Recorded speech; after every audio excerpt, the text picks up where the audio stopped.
જગતપુર એરિયાનું એ પોતાનો અત્યારે progressive area ગણાય છે અમદાવાદનો. હવે આજે અમદાવાદમાં કોઈ માણસ રહેતો હોય તો મોસ્ટ ઓફ ધ ઓપોર્ચ્યુનિટીઝ જોવા જાય, એજ્યુકેશન ફિલ્ડ છે કે જોબની ફિલ્ડ છે, તો એ અમદાવાદ ગાંધીનગર બાજુ વધારે છે.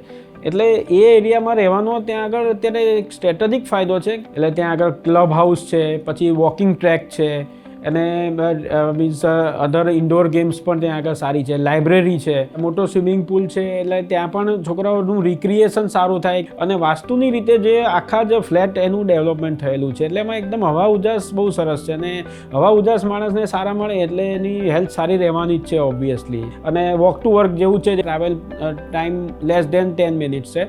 એટલે કોઈ પણ જે તમારો ટ્રાવેલ પ્લાન છે એને તમે જેમ જેમ એજ થતી જાય તમે એને કોઈ બીજી વસ્તુઓમાં યુઝ કરી શકો, કે તમે વોક કરી શકો, હેલ્થ પાછળ કરી શકો. અને at the end of the year આપણે જોવા જઈએ તો આખો મહિનો બચતો હોય છે.